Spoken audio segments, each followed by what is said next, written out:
What I got here is a brand new kicker system for 2019-2020 Chevy Colorados. I'm going to attempt to put it in today. I bought the one for the 18s. It didn't work, so this one should go a little bit easier. This one's a little bit different. There is some splicing, whereas the 2018 wouldn't have. Just plugs right into the harness. This one has harness plugs plus some splicing I'm going to do today. First thing I'm going to do is fish these wiring harnesses. I got them taped to a coat hanger. They're going through the firewall. There's a hole there. You'll see pictures of it. Inside behind the brake pedal is like a nipple that you need to cut off because you aren't going to be able to push that coat hanger through there. I've tried. You just can't. You slice it, come off, push the coat hanger through.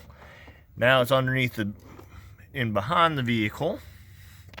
Behind the brake pedal, come around up underneath is right there. I'm not going to be able to do it while doing the camera, so I'm going to pause it once again and pull this through. Next thing I'm going to do is take these two plugs here and they go on these two ends. Only one way to do them, can't mess them up. Also, I'm going to go underneath the hood again. Now the wires are through. I'm going to disconnect this ground because we don't want to be messing with any power with this still hooked up. This battery ground is a 10mm. Going to want to loosen it up. It's going to get so loose. And you're going to take it off. But it's probably got enough spring to it. It's going to want to touch. So I'd advise getting a rag or something wrap around that so it don't spring back to it and make a contact, and then you still got a live system. So go ahead, grab a rag and put something in there to keep it from making contact. Now I don't have all the studs that they're showing in the book because you're supposed to put it on a stud over here. I don't have all those options on this truck. So this one hooks to the same bus bar. So I've hooked it here. This cover is going to snap back on top of it, and the wires are running out. I got them running under the AC line through the firewall just to keep it all neat. Underneath your glove box, this is a cover you're going to have to remove. You can see there's some screws in it. Up here is a little pop pin of plastic that will pop out.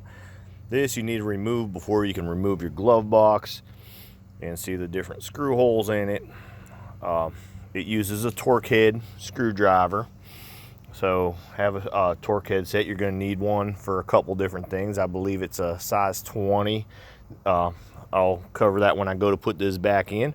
Also, for removing a lot of covers, go on Amazon, order yourself a nice little kit like this. This one cost me like $6.50, includes shipping. This will remove your covers without scratching any of them up because you're going to have to remove a lot of dash covers. I'm going to do this install out of order of the book. The reason being that I already did this trying to put in 2018 kit that did not work. I know how to do quite a bit of this. It's behind the dash that I have not done yet. The wiring harnesses are different, so I had to tear them all out and change them up. These ones are a little bit better. They're a fabric instead of a plastic mesh on them. They should glide through a little bit easier, but I'm going to hook these up, make this wiring harness go over where it needs to be, and then next thing I'm gonna do is start hooking in that amp once I pop out that glove box. To remove the glove box, there are pins under here. Gotta pop them out, pull them, they drop out. Sometimes you need something more powerful than your fingertips to push them out. There we go. Got both pins out, take the drawer, falls right out. Your amplifier is going to go in here. You're going to have to go in from underneath. Take this out, give yourself some more room, screw right here. As you can see, amplifier is mounted in, top and bottom. Wiring harness coming down. See the connections, red and green, real simple. These ones are going to go to the radio a little bit later. Over here, the ground is made in this cover here. You can see the different mounting points. Clips on the back of it. That's why you want those prying tools so you don't scar this all up. And when you go to put it back in, you got to get it behind the weather strip and just pop it in. Sometimes use a little force, but make sure you line it all up. To remove this back seat, this is a, 8mm socket. Get all these screws out. The bumpers are separate, but keep them together. You got one back here also, and these are 30 Torx to get out. Once you get all that done, whole thing just lifts on out. Driver's side, got another ground connection there. Same dish thing with this side's cover. You're just gonna pry it off and put it back on same way. Be careful. Come down here, the wires are going to get tucked behind the carpet once I'm done with this install, just to keep them out of danger zone. You can see I already got some of them tucked. Then they come underneath this right here, this molding. Tuck all nice and neat. Come to the back, still coming under. You can see it coming out. I had to pop off this one because you need to get under the carpet right here. You're going to fish it out right here. And there's a subwoofer. And the subwoofer is getting ready to be all plugged in and be attached in.